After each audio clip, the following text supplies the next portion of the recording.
Abra sua Bíblia no Evangelho de Lucas, capítulo 6, versículos 6 a 10. Evangelho de Lucas, capítulo 6, versículos 6 a 10. Diz assim: Num outro sábado, ele, Jesus, entrou na sinagoga e iniciou o seu ensino. E estava ali um homem cuja mão direita era atrofiada. Os doutores da lei e os fariseus estavam ávidos para achar algum motivo pelo qual pudessem acusar Jesus. E por isso o observavam com toda a atenção, a fim de perceber se ele, Jesus, o haveria de curar durante o sábado. Todavia, Jesus tinha conhecimento do que eles pensavam.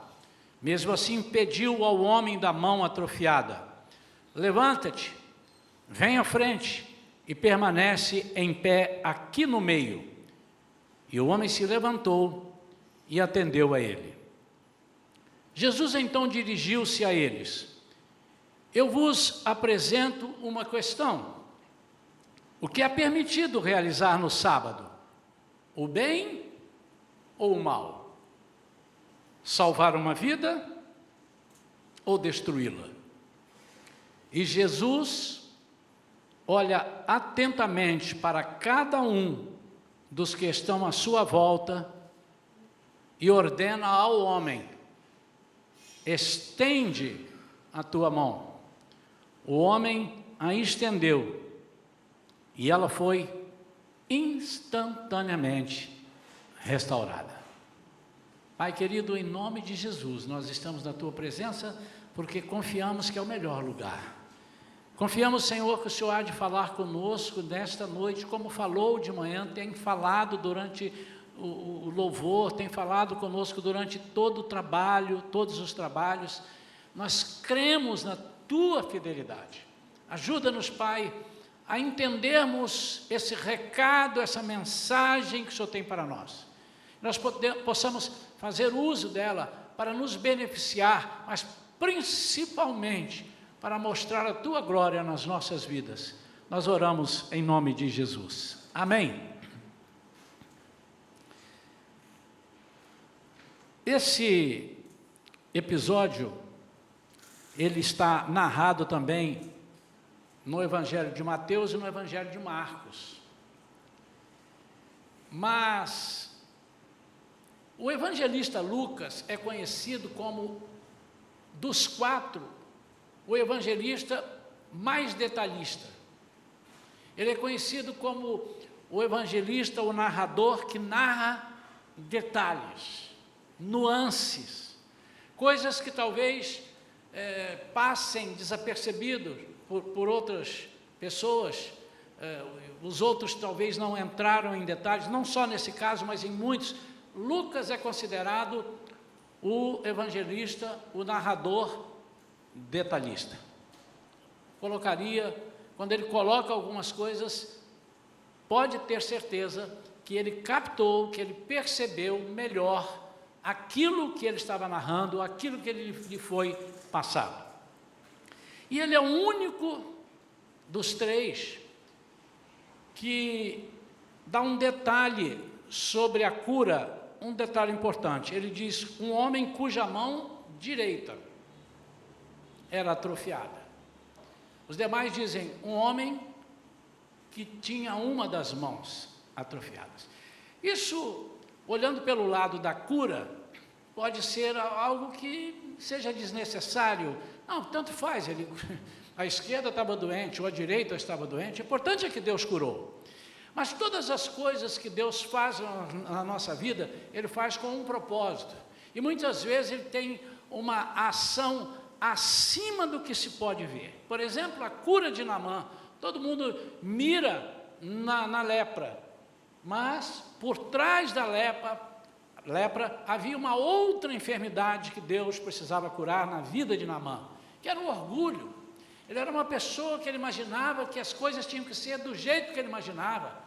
Ele era uma pessoa muito importante, era uma pessoa que tinha uma autoridade, tinha um reconhecimento do povo. A Bíblia diz sobre ele que era um homem valoroso, vencedor.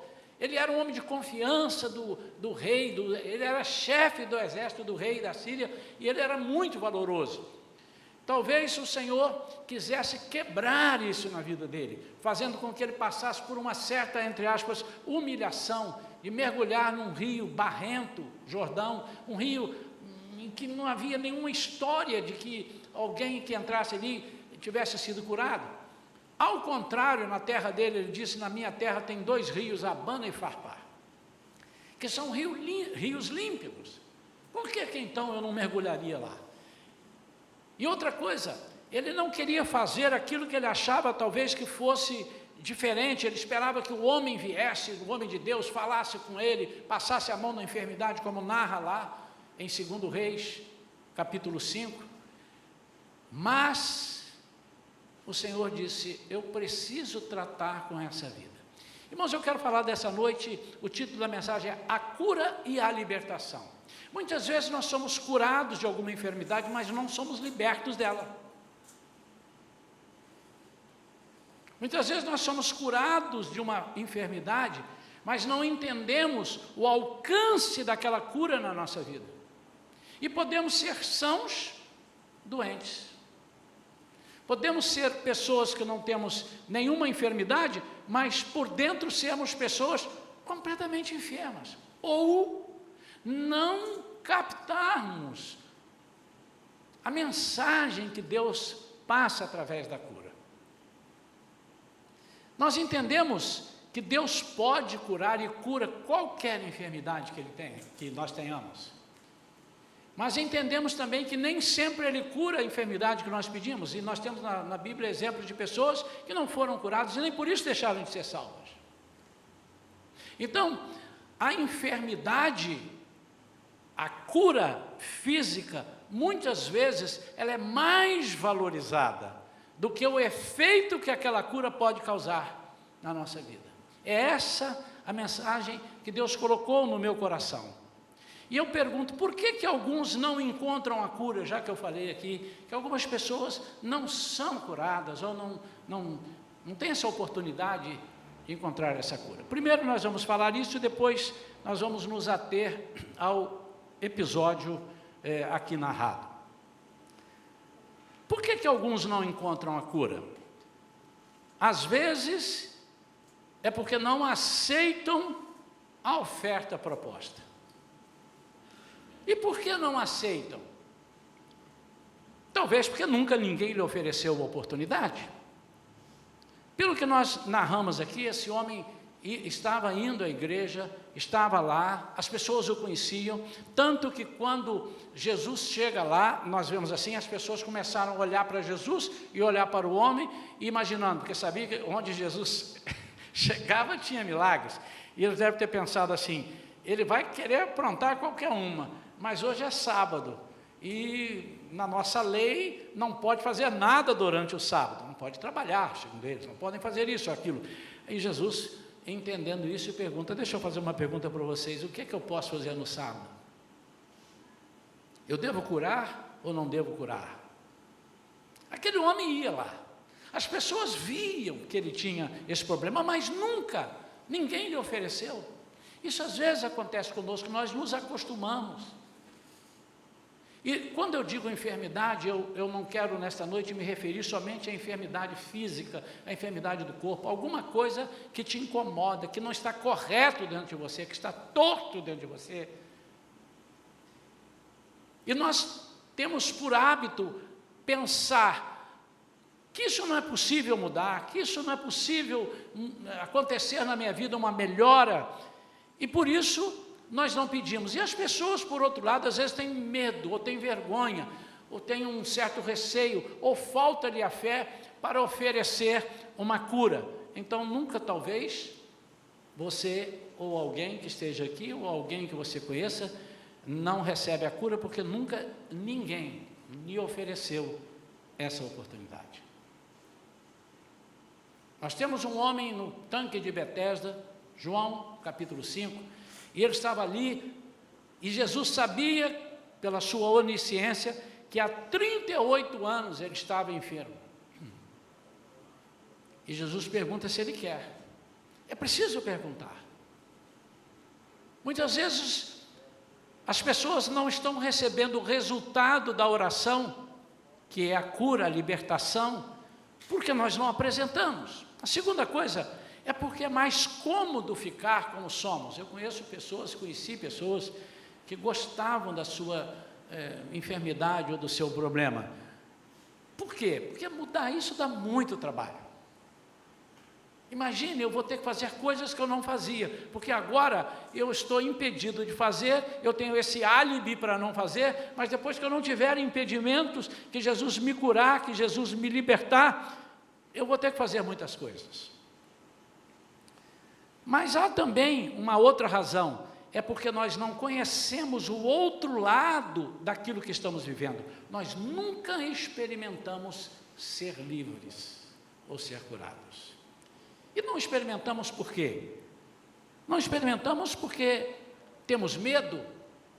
Muitas pessoas convivem com medo o resto da vida. Eles são escravos do medo. Sempre tivemos. E ele não conhece o que é uma pessoa sem medo, porque ele nunca foi sem medo.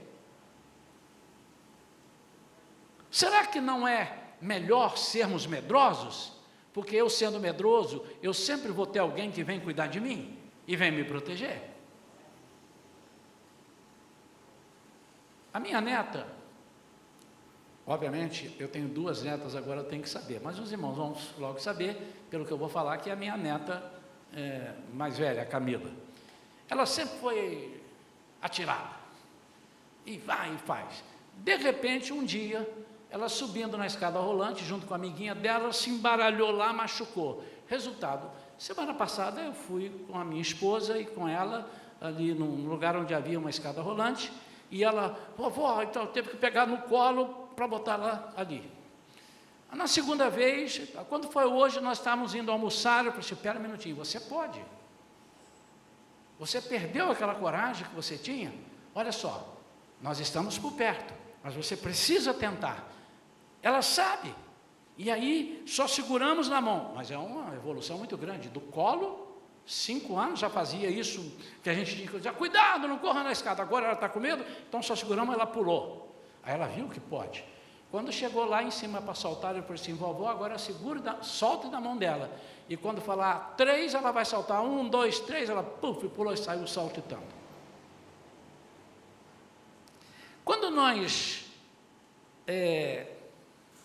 de uma certa forma, protegemos as pessoas que têm medo, será que nós não estamos impedindo uma cura?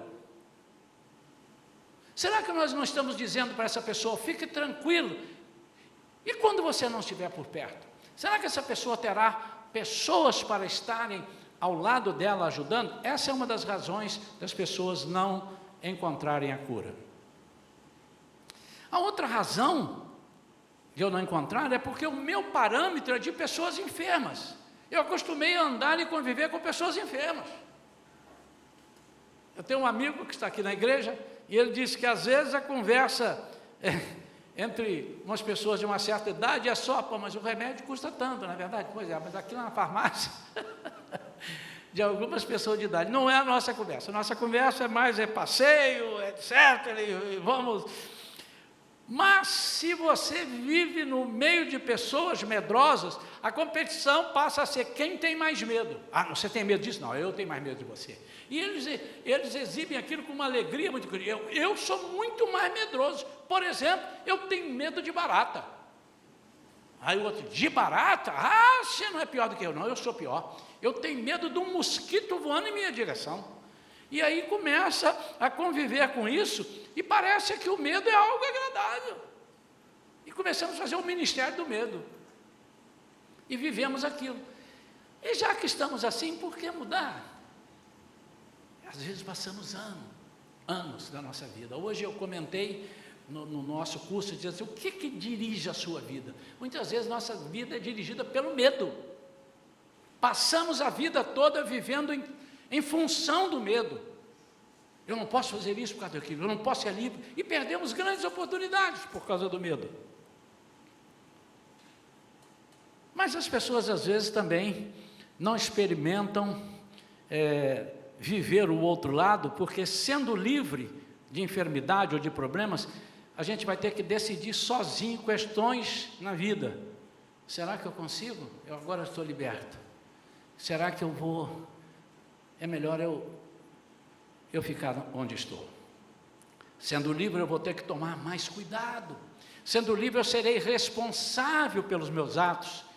Eu não vou ter mais desculpas para dar. Isso são algumas razões por que a gente não experimenta uma cura.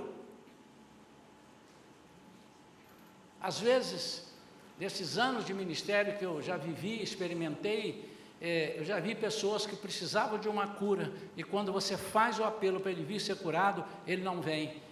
E já ouvi coisas assim, pastor, já oraram por mim por isso? Já oraram muito, deixa, incomoda não. Tipo assim, eu não vou dar um trabalho para o senhor a mais. Irmã, não vou dar um trabalho para você, irmã. É assim mesmo, a vida é assim, a gente tem que sofrer. Uns sofrem de uma forma, outros sofrem de outra. E há pessoas que precisam, outros, eles não vêm com medo de não dar certo. Medo de não dar certo. E aí, eu vou colocar a igreja numa situação terrível, porque não dá certo. Já oraram por mim, eu não fiquei curado, então não adianta eu ir lá hoje, porque eu não vou ficar curado. Isso é um erro que nós cometemos, irmãos, que nós temos que orar a Deus e pedir, Senhor, tire isso de nós. Deixa eu ser mais ousado. Uma coisa que eu sinto falta, irmãos, é que nós sejamos ousados quando a gente é chamado. Você quer isso, você quer vir no altar, você quer orar por isso. Depois do culto estamos aqui orando e as pessoas não vêm, e nós sabemos que precisam. Você precisa ser mais ousado. Você precisa dizer, Senhor, eu quero a cura, mas eu não quero só a cura, eu quero a libertação de não querer a cura. Eu quero a libertação que me tire o medo de não aceitar a cura. Como é que a gente deve conseguir essa cura, pastor? Me explica. Eu tenho algumas coisas na minha vida, eu preciso ser curado, eu preciso ser liberto, eu preciso de uma resposta de Deus. Como é que eu consigo isso? Primeira coisa, nós devemos saber onde está a cura e buscar a cura no lugar certo. Nós temos vários exemplos de cura na Bíblia e de busca por Jesus, que cada um te mostra a situação daquela pessoa. Por exemplo, desse homem aqui, ele estava na igreja, mas em momento nenhum, ele estava lá na reunião com todos, estou chamando de igreja para contextualizar. Ele estava ali na igreja, ele ia sempre, as pessoas sabiam que ele tinha aquilo ali. Mas há um homem, esse que eu mencionei do tanque de Betesda, que há 38 anos ele estava assim, mas a Bíblia não diz que ele há 38 anos estava indo lá, mas possivelmente, muitas vezes ele já tinha ido, porque quando Jesus pergunta para ele se ele quer ser curado, ele responde assim, como é que eu vou ser curado se não tem ninguém que me ajude a ir ao tanque? Porque tem um anjo que desce no tanque, quando ele sai do tanque, o primeiro que entra no tanque, depois que o anjo sai, é curado de qualquer enfermidade que tiver, eu não tenho ninguém que me leve ao tanque. Ele estava num lugar aparentemente correto, porque aquele lugar, o tanque de Betesda, também chamado lugar da misericórdia, ele era tido como um lugar que as pessoas poderiam curar, ou conseguir a cura, depois que um anjo entrasse no tanque. A história diz que nunca um anjo entrou naquele tanque. Não havia nenhum histórico de um anjo. Eles estavam ali informados que ali era o lugar certo. Sabe, amados, às vezes nós estamos marcando passo nas coisas que achamos que é certa, um remédio que a gente acha que vai resolver, e esquecemos que o remédio dos remédios, o médico dos médicos é o Senhor Jesus. Com isso, obviamente, eu não estou dizendo que os irmãos não tomem remédio, não estou dizendo que os irmãos não procurem os médicos, mas muitas vezes nós estamos marcando passo, estamos enxugando o gelo, quando nós poderíamos ter uma resposta mais efetiva. E Jesus diz para aquele homem no tanque, diz: levanta, toma a tua cama e anda. Como se ele tivesse assim: eu sou dono do tanque, sou dono do anjo, sou dono daquela água, sou dono da sua vida, levanta, toma a tua cama e anda. Havia uma menina que estava muito doente, e até que Jesus chegasse lá, ela morreu. Era filha de Jairo. Quem era Jairo? Jairo era um dos principais dos sacerdotes, ali da sinagoga. Ele era um dos líderes, era um pastorzão lá, mas a filha dele estava doente. E a Bíblia não disse, mas eu gosto de ver as entrelinhas. Quantas vezes deve alguém ter dito ao seu Jairo: mas vai procurar Jesus? Você está brincando, rapaz. Jesus aí está sendo chamado aí como um pervertido aí, que está pervertendo as pessoas, estão desencaminhando as pessoas. Nós somos judeus, os sacerdotes aqui vão ficar muito incomodados, não pode, mas a menina está piorando. Quem sabe a esposa dele disse assim: Jairo, por que você não experimenta chamar o Nazareno? Isso vai dar uma confusão, porque esse Nazareno não anda sozinho, e ele vai vir com um monte de crente para cá, e esses crentes vão entrar aqui e começar a dar glória a Deus, e aleluia, e glória a Deus, e aleluia, vão começar aqui, isso vai pegar mal para mim. Então ele conhecia Deus. Esse homem sabia que Deus era a fonte de todas as coisas, mas ele tinha à mão uma pessoa que podia resolver o problema, até que ele então não comete o erro do orgulho. Ele vai até Jesus e, mais do que isso, ele prostra-se aos pés de Jesus e disse: eu preciso que o Senhor cure a minha filha, porque ela está muito doente. Mas na caminhada para lá, uma outra pessoa dependendo de uma cura, essa então, ela é espetacular. A trama que essa mulher arranjou para ser curada. Essa, ela disse: eu não aguento mais, eu quero me libertar. Ela estava vivendo, mas ela já havia gastado todas as suas economias. Ela tinha ido a todos os médicos, tudo que ela podia fazer ela tinha feito. Agora ela estava sem nada, sem nenhum recurso, e há 12 anos ela estava sofrendo assim. Mas aí ela soube: não, tem um tal de Nazareno, o Jesus, o Cristo, onde ele chega acontecem as coisas. Como é que ele... Mas eu tenho um impedimento muito grande. E amados, uma das coisas que nos impede de receber algo de Jesus é a nossa mente, ou seja, somos nós mesmos. Quando nós começamos a fazer conjecturas. Eu sei que nesta noite aqui, certamente, Deus não me revelou, porque não precisa revelar. Não é possível que eu, numa congregação com essa quantidade de pessoas que está aqui, não haja um doente aqui. Não é possível que não haja. Embora eu não tenha essa revelação, eu sei que há pessoas, mas a gente fica conjecturando, não, isso vai passar, eu não preciso, eu não creio em curas. Eu acho que a cura é para a época do Novo Testamento, lá dos apóstolos, hoje não. E aquilo fica, e isso torna-se um bloqueio na nossa vida. Nós somos esse bloqueio. A nossa mente trabalha dessa forma. E essa mulher usou isso ao contrário. Ela disse assim: eu sei que eu tenho 2 impedimentos. O primeiro impedimento é legal. Eu não posso sair daqui e misturar com esse povo. Olha lá, Jesus passando lá com um monte de gente. Eu não posso. Por quê? Porque a lei dizia que a enfermidade dela era de impureza, ela tinha um fluxo de sangue que não cessava, e diz que toda mulher impura, se ela estivesse em contato com alguma pessoa, ela seria apedrejada. Ela deve ter pensado: bom, eu vou morrer disso, vou morrer de pedrada, eu vou para lá, vou testar. Mas ela conjecturou, ela usou o impedimento. Não tem jeito mesmo, eu nasci assim, eu vou ficar assim. Olha, ó vida, ó meu Deus, quanta dificuldade. Quem sabe alguém chama Jesus, ele vem aqui esquisitamente, disfarçadamente, e vem fazer isso. Não, mas ela usou aquilo a favor dela. E ela disse: eu tenho um jeito. Porque tudo na vida tem detalhe, tudo na Bíblia tem detalhes que a gente, algumas com mais, outros com menos, mas tem os detalhes. A Bíblia diz que ela falou assim: eu vou por trás. Ninguém tem o olho atrás. Eu vou por trás. A Bíblia diz que ela vai por trás. E ela disse assim: tem uma coisa, Ele nem precisa falar comigo. Se eu conseguir tocar nas vestes dele, eu vou ser curado. E ela então sai e vai por trás e dá um puxão na veste dele. Outro tipo de problema com enfermidade essa mulher tinha. E Jesus, indo para a casa da filha de Jairo, encontra essa situação. Aquela mulher toca Jesus, para, alguém foi curado aqui. De mim saiu o poder. É outro caso de cura com libertação. E diz a Bíblia que Jesus falou isso, quem tocou em mim? E ninguém falava nada. E ele esperou. Por que ele esperou? Porque aquela mulher estava ali. E por que aquela mulher estava ali? Porque ela precisava da libertação. E qual era a libertação? Se ela ficasse curada e fosse para casa, quando ela fosse ao açougue no outro dia ou na padaria, ela ia levar pedrada, ela não podia. Então tinha que estar estampado: fui curada.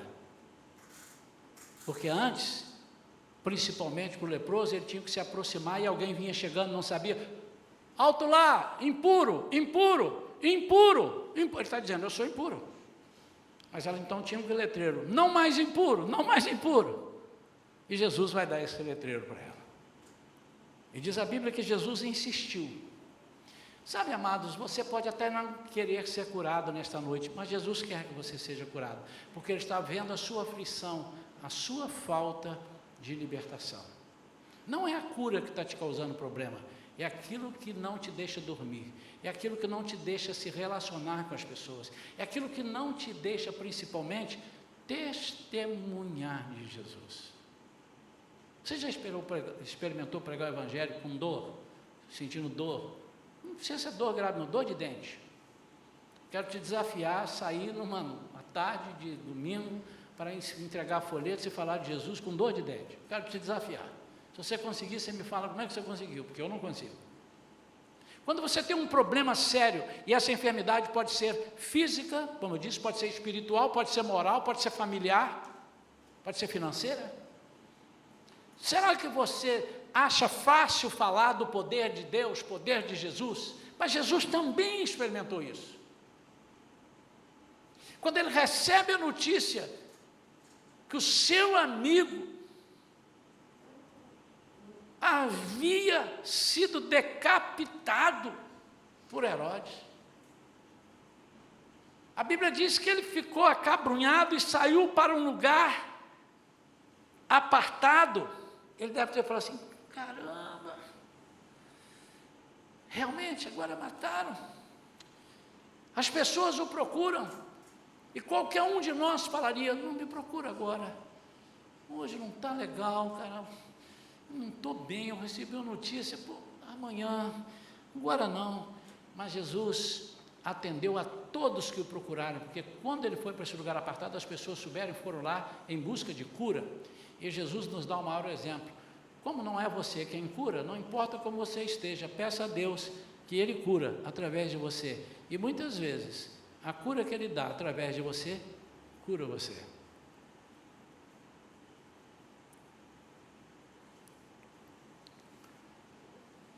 Paulo aos Efésios diz: não vos embriagueis com vinho, no qual há devassidão, mas enchei-vos do Espírito.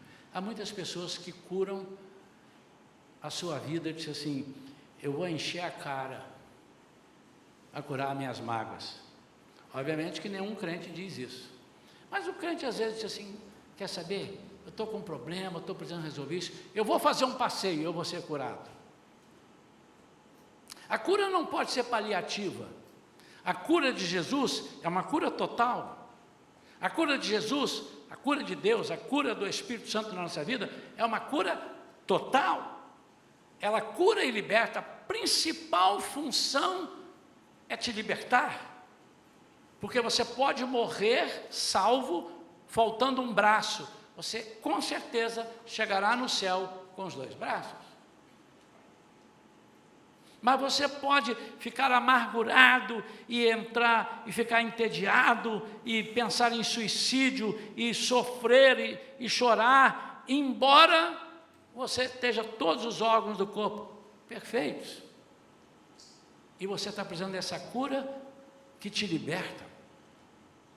Então há pessoas que dizem: eu vou fazer uma viagem, eu vou numa festa. Eu já ouvi vários testemunhos de pessoas que se converteram dizendo assim: eu ia para a festa, eu ficava numa alegria, 2, 3 dias de festa, depois eu chegava em casa e percebia que a minha enfermidade não tinha passado, o meu problema não tinha sido restaurado, o meu problema não tinha sido, aliás, eliminado, a minha vida não tinha se restaurada. Aí eu encontrei Jesus. Ele encontra a cura e a libertação total. Como conseguir a cura? Conseguir com a pessoa certa, no lugar certo. Essa pessoa é Jesus, ela está aqui. E eu quero dizer aos irmãos que também não idolatrem a igreja da cura, o pregador da cura, o irmão da cura, porque o diabo é danado para fazer isso, para que as pessoas se envaideçam com aquilo que Deus tem feito.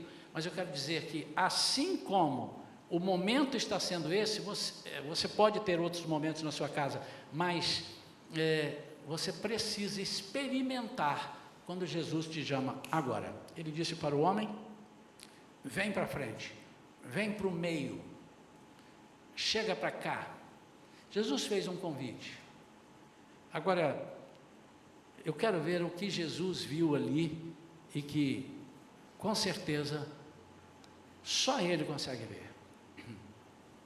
Por isso que eu chamo de libertação. Uma coisa é ver um homem com a mão atrofiada.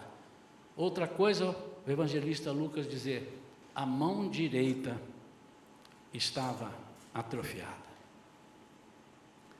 A primeira coisa que aquele homem fez foi assumir publicamente a fé em Deus. E ele tinha muitas dificuldades. Parecidas com essas que eu citei, da mulher do fluxo de sangue, da filha de Jairo, ele tinha algumas dificuldades. A primeira dificuldade que ele tinha era o olhar reprovador das pessoas. Por quê? Ninguém consegue reprovar uma situação olhando para Jesus e olhando para o homem sem que ele perceba. Eles, na linguagem de hoje, eles estavam secando o camarada. Os fariseus, os religiosos, secaram o camarada. E ele tinha uma dificuldade porque ele sabia o que os judeus pensavam acerca da mão direita. Quando Lucas fala em mão direita, ele quer falar para os judeus da importância da mão direita na cultura do povo de Deus, até hoje. E ele então tinha que assumir publicamente algumas coisas. Primeiro, o meu problema. E esse problema que eu tenho da mão direita, as pessoas sabem que eu não posso fazer algumas coisas porque eu não tenho a mão direita boa para fazer. Já vou dar detalhes. Essa era uma. A segunda, ele disse: poxa, eu não conheço nada, nada foi feito na minha vida, eu nunca experimentei uma cura. A Bíblia não diz quanto tempo ele tinha essa mão atrofiada, mirrada, mas ele disse: agora, ou eu me jogo, ou eu não me jogo. Eu ouço o que todos aqui ao meu redor, ou eu atendo o que todos ao meu redor estão falando que é impossível, que não pode dar mais no sábado, podia ser na sexta-feira, por que não na quinta, na terça, não logo sábado? Ou eu perco essa chance, ou eu pela fé faço aquilo que aquele homem está mandando.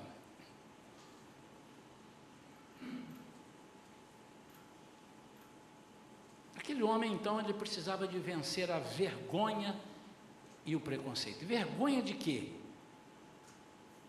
Primeira vergonha é que ele sabia que as pessoas viam que com a mão atrofiada ele não podia fazer muitas coisas que só a mão direita faz, ou principalmente a mão direita faz.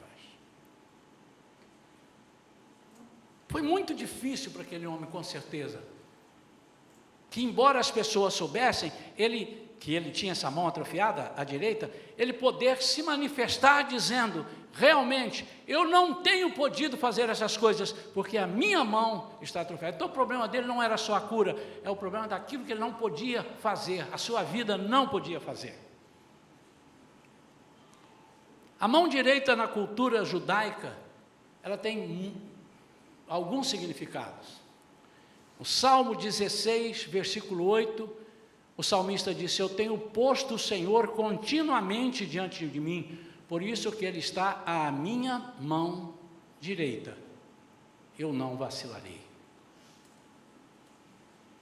O inimigo devia ter plantado: você não tem o Senhor à sua mão direita e você não pode fazer as coisas, porque a sua mão direita está atrofiada. Muitas vezes, amados, o nosso Jesus está atrofiado na nossa vida, porque nós achamos que não merecemos, nós achamos que alguma pessoa fez alguma coisa melhor do que a nossa e eu não sei fazer aquilo, e nós achamos, eu mereço sofrer essas coisas, e esse Jesus que é poderoso para libertar, para fazer todas as coisas, Ele é poderoso em todas as vidas, mesmo na minha, Ele está atrofiado para mim, eu o atrofiei.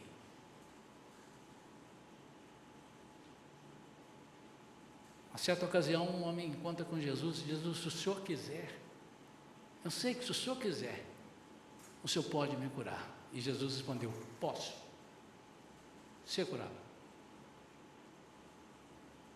É muito bom quando nós sabemos o que Jesus pode, do que Ele é capaz, diferente daquilo que nós falamos, por alguma razão, ou eu não mereço, ou Jesus não se importa comigo, e aí nós atrofiamos Jesus na nossa vida.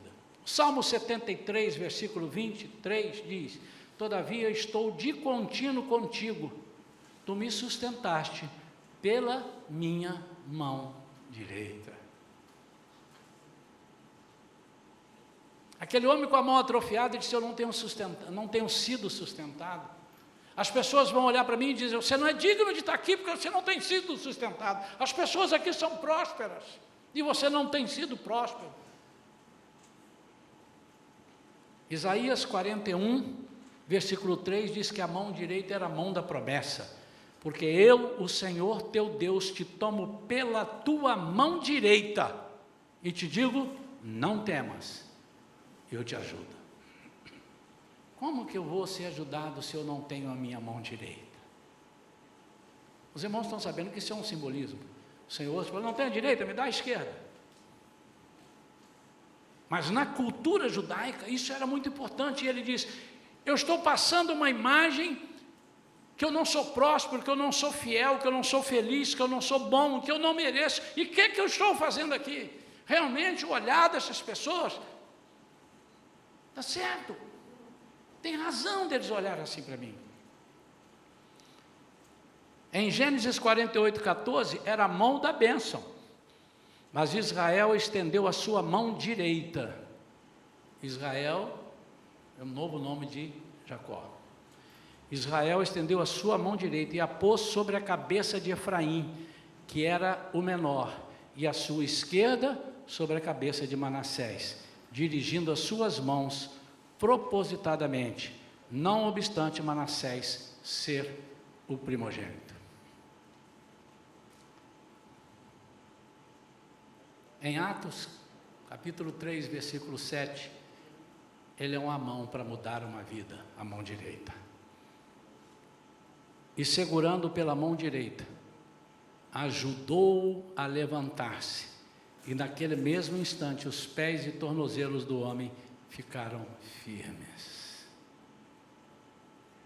Pedro e João, indo para o templo orar, encontraram um aleijado pedindo esmolas. A solução para ele, a cura dele, era a esmola de cada dia. Mas ele disse assim: eu não tenho esmola, mas eu tenho uma coisa, eu tenho uma libertação, que Jesus me libertou.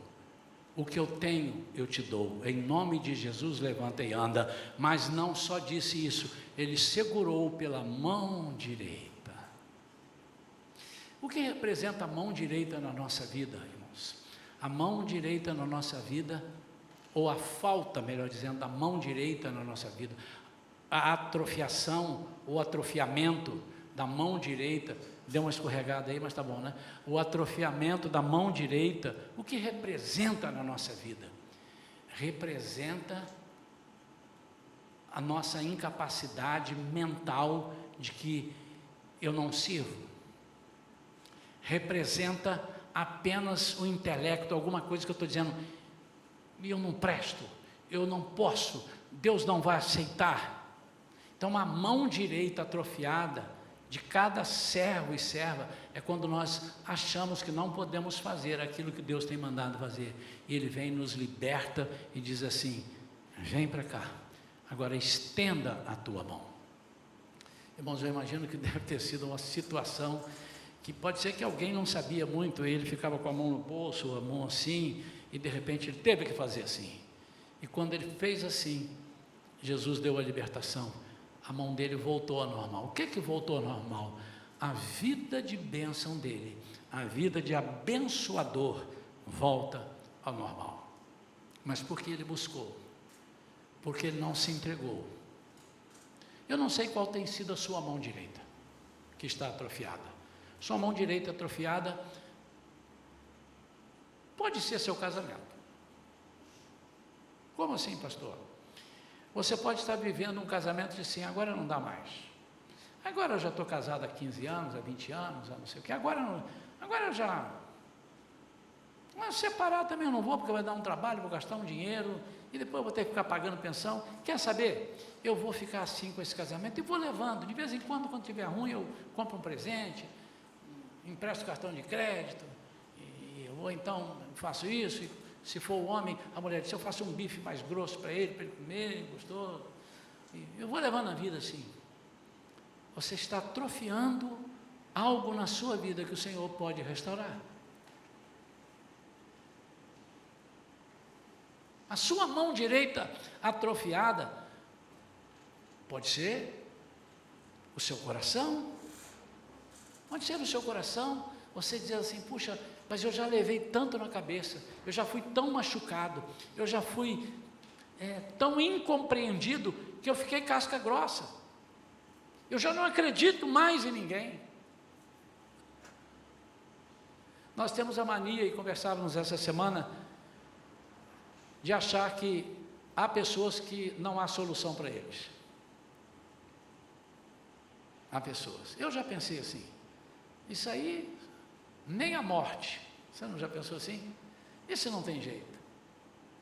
Lembrei de uma pessoa, que estava comentando ontem com os amigos, de uma pessoa com quem eu trabalhei, ele era sócio de uma empresa que eu trabalhava, e essa pessoa não gostava de mim, mais à frente eu fui saber porque eu não gostava. Ele era uma pessoa que servia a outros deuses, e fazia algumas coisas totalmente diferentes daquilo que eu servia ao meu Deus. Ele era uma pessoa de dar oferendas aos seus deuses, os irmãos estão entendendo, diferente das oferendas que eu oferecia ao meu. E conquanto ele fosse meu patrão, o sócio dele gostava muito de mim, ele não podia me demitir. Mas ele me instigava, ele espezinhava a minha vida. Toda vez que eu estava me despedindo, eu tenho que ir embora. Espera um pouquinho, vamos fazer um negócio, eu tenho que ir para a igreja. Ah, você vai para a igreja? Vai expulsar o demônio? E brincava comigo, debochava. E eu tinha uma raiva daquilo, porque ele falava do meu Deus. Aí eu falei assim, meu pai, mas o que eu posso fazer? Eu confesso, irmãos, eu era garoto, 20 e poucos anos de idade, foi ontem. Eu tinha 20 e poucos anos de idade. Eu confesso aos irmãos que eu falei assim, puxa vida, será que Deus não dá um jeito na vida desse camarada? Não tem jeito, para esse camarada não tem jeito. Passam-se mais de 20 anos. Eu estou no Ministério do Louvor, cantando e pregando por aí. E eu fui cantar numa cidade aqui do estado do Rio. E de repente, eu estou no altar e entra uma igreja convidada. Aquela igreja que convida fulano, cantando na igreja tal, tinha mais de 10 igrejas convidadas para a festa do aniversário. E entra um coral de homens com pasta na mão e cantando e tal. Quando eu olho, estava lá o nosso irmão. Glória a Deus. E eu custei, eu falei, será que é o camarada? Eu falei, não pode ser, eu estou tendo visões. E quando eu fui para a porta para cumprimentar as pessoas, como a gente sempre faz, ele pastor e falou assim, lembra de mim? O jeito dele não mudou. O jeito dele não mudou. Então ele olhava assim de cima para baixo e assim, eu tenho um santo, eu tenho um corpo fechado, e faz isso. E ele vira, você lembra de mim? Eu falei, lembro, rapaz, você é o fulano. Ele disse, o servo do Deus Altíssimo. E ele falou com autoridade, que eu falei, meu Deus do céu. Eu falei, mas como é que aconteceu isso? Muita coisa aconteceu na minha vida. Naquele dia o Senhor me disse assim, talvez se você tivesse um pouquinho mais de paciência, autoridade, mas naquela época também eu era um crente meio barbante, né? meio barra, meio tijolo e tal. Mas depois que Jesus mudou a minha vida, em novembro de 1986, nunca mais eu duvidei do que Deus pode fazer. E a Bíblia mostra isso para a gente não vê porque não quer. Um endemoniado, gadareno, homem violento, vivia amarrado pela corrente, arrebentava as correntes, dormia no cemitério, mas quando ele encontra com Jesus, Jesus tem compaixão dele, diz assim, você não precisa de cura não, você precisa de libertação além da cura, e liberta aquele homem vira um anjinho. A Bíblia diz depois, que estava no barco, Jesus falando, e ele estava lá sentado olhando. Imagina a cara das pessoas, quem é aquele ali? É o ex-endemoniado gadareno, misericórdia, sai daqui, que esse homem, não sei o que eles pensavam, mas ele estava ali sereno. Sabe, meu amado, às vezes você está com a mão atrofiada, e a sua vida está atrofiada, por causa dessa mão, que muitas vezes pode ser o pensamento, pensamentos atrofiados.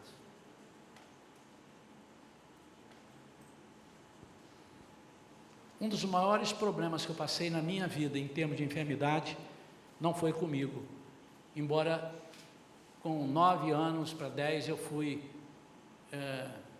curado da paralisia infantil, não tenho nenhuma sequela.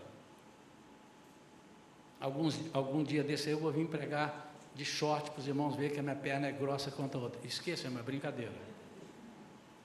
Não tem nenhuma atrofia. Apesar disso, o maior problema que eu tive de enfermidade foi quando a enfermidade atacou minhas 2 filhas pequenininhas. A Vivian, que está aqui, que tinha 2 anos e pouco, e a Thaís, com meses.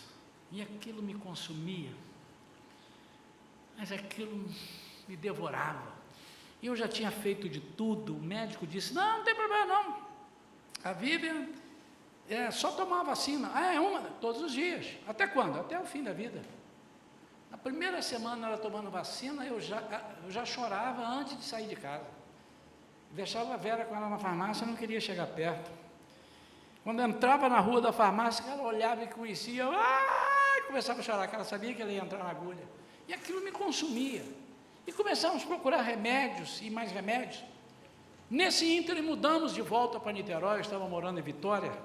E quando eu chego na igreja na qual eu fui criada, uma igreja super tradicional, que não podia falar muito alto, aleluia, que não podia fazer isso, a igreja estava num barulho, o povo pulando e gritando. Eu falei, meu Deus, onde eu fui amarrar minha égua? Tinha gente aqui na frente, que eu falei, estragaram a minha igreja. Eu tinha sido líder dos jovens, regente do coral, superintendente da escola dominical, tinha sido tudo naquela igreja. Além de outros, tem irmãos aqui que são dessa época. E eu estou lá, vamos lá, mas nem sentar nós queríamos, ficamos lá atrás. Eu fiquei lá olhando, a Vera ainda veio para aqui, mas eu fiquei lá, e olhando, e alguém percebendo que eu estava desconfortável, me abraçou e disse assim, fica assim não. Está vendo aquele moreninho lá pulando lá? Aquilo era o maior traficante de drogas, aquilo era um avião, esse cara, Jesus mudou ele. Ele está pulando, e aquela lá era uma prostituta da Praça 15, está lá louvando, rodando lá, e eu falava, mas também precisa fazer isso, pô? Não pode cantar assim? Mas naquela noite, aprove a Deus, da minha cura, está ali. Uma irmã que não ia àquela igreja, eu já falei isso aqui algumas vezes, foi à igreja. E quando deram a palavra, ela no final, já tinha acabado o culto. E o meu irmão que estava pregando naquele dia, passou a palavra para ela, ela veio e saudou os irmãos e disse, eu vim aqui hoje por um propósito, porque Deus falou, vai lá. Meu marido que é pastor foi para outra igreja, eu falei assim, mas eu não posso sair sem meu marido, vai lá. E quando ela começou a falar e tal, porque o Espírito Santo de Deus, eu comecei de lá com a minha mente atrofiada. Eita, já vem a abobrinha. Esse povo ficou mais doido do que nunca. E quando ela disse que ia curar uma pessoa que estava com um problema na coluna e tinha uma perna mais curta, levou a pessoa à frente, eu saí de lá, vim para ali e fiquei olhando. E naquela oração, ela orou, a perna do menino, que era mais curta um pouco, e por isso ele andava e tinha problema na coluna, chegou no lugar, não amanhã, chegou na hora, e eu vi. E eu falei, que é isso? E fiquei olhando. Esse menino já veio aqui pregar. Pastor William, da Igreja Metodista. Esteve aqui. E ele deu esse testemunho para os irmãos. Agora ele é um pastor. Mas aí ela disse assim, Deus está curando mais 2 pessoas aqui. Levanta assim, assim, assado. Ninguém levantou, por assim, lascou. Mente atrofiada. Irmãos, como isso nos atrapalha? Eu era um cristão tradicional. Mas Jesus queria quebrar isso. E daí a pouco ela setorizou, está aqui. E é do sexo feminino. E agora é que eu quero ver pegar. E quando ela profetizou e falou, evidenciou a cura das minhas 2 filhas. E nós vimos. É como se Jesus estivesse falando, vem para cá. Eu fui correndo. Eu lembro a frase que a Vera falou, Senhor, eu quero isso tudo. Daqui a minha mão. Sabe, amados, às vezes nós perdemos a oportunidade, Deus está aqui dizendo assim, vem aqui. E a gente acostumou na igreja, ou alguém falando, quem vai no altar é a pessoa que está pedindo, todo mundo vai descobrir que você tem problema. Mas o diabo já sabe. A torcida do seu time de futebol já sabe. Não tenha vergonha. Interessante que Jesus cura à distância. Cura ou não cura? O centurião falou para ele, o senhor não precisa ir lá em casa. O senhor me dá uma palavra. E ele mandou a palavra chegou lá. Quando o centurião chegou, ele já tinha sido curado. Mas por que agora ele disse, vem à frente? E por que ele diz, estica a mão? Mas não podia fazer isso na surdina, irmãos? É porque Deus quer quebrar de nós os paradigmas.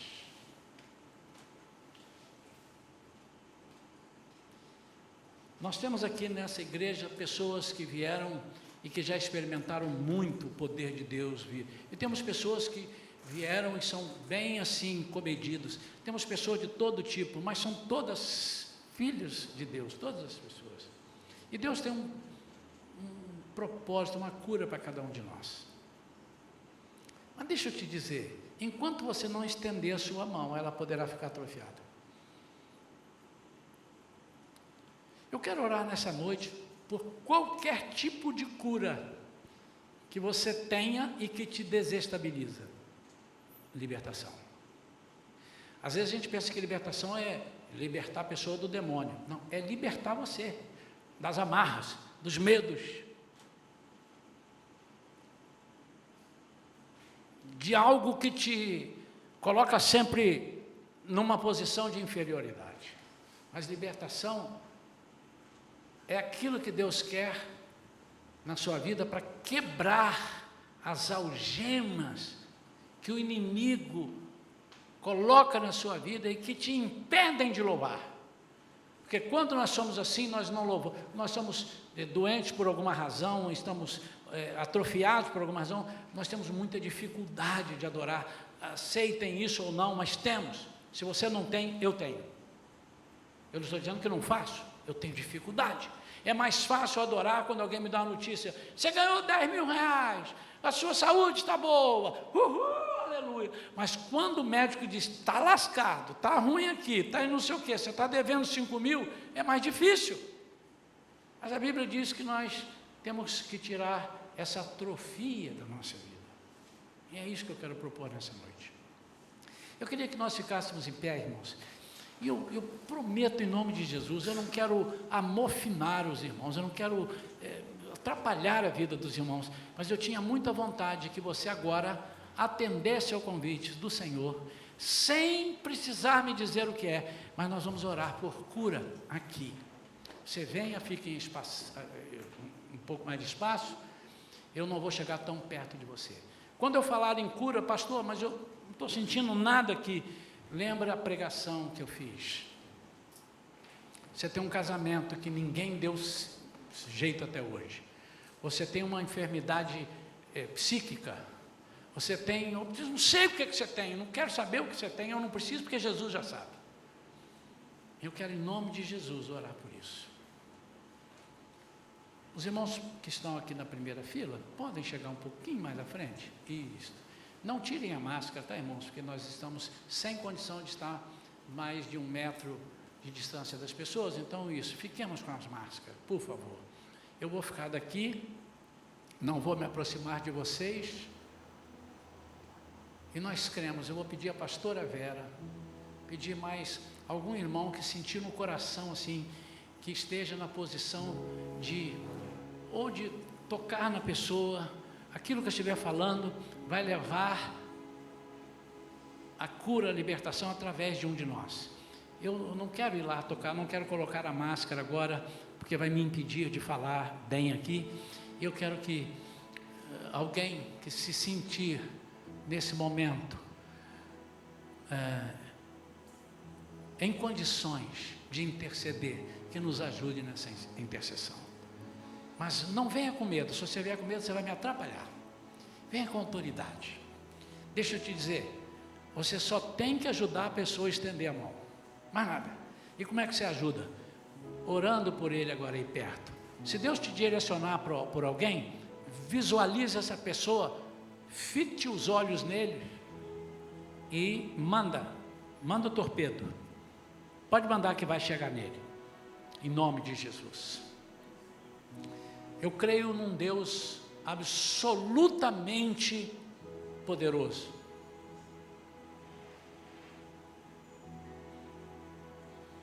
Não há uma enfermidade que eu conheça que Deus não possa curar, não há. Já vimos aqui nessa igreja. Mas eu estou muito interessado na libertação da alma. O inimigo durante muitos meses nos colocou um medo, por uma situação. Não estou dizendo que o inimigo nos colocou em casa não, viu, irmãos? Ele não tem esse poder para me trancar em casa. Nós obedecemos e por uma situação estivemos em casa durante 8 meses, não é? E o inimigo nos colocou em algumas pessoas muito medo, amém ou não? Medo de não ter dinheiro, medo de perder emprego, medo de perder cliente, medo de perder a saúde, alguma coisa. Mas o inimigo também esfriou algumas pessoas, não só aqui na igreja não, esfriou em vários lugares. Por quê? É dele isso. Quanto mais frios estivermos, menos resultado daremos, em nome de Jesus. Atrofiou alguma coisa em nós. Irmão, mas o poder de Deus é tão grande, que eu tenho certeza, irmãos, absoluta certeza, que hoje quando nós sairmos daqui, nós vamos incomodar o inferno. Nós não estávamos incomodando? Não estávamos não. Nós temos que incomodar o inferno. Nós temos que passar na calçada e o inimigo tem que falar: ih, muda de calçada que ali já vem um crente cheio do poder de Deus.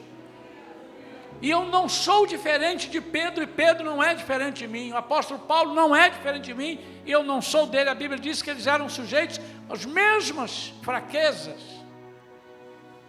Sabe por que eu não sou diferente deles? Porque eu tenho o mesmo Deus. E eu preciso crer que eu tenho que passar e a minha sombra tem que curar alguém.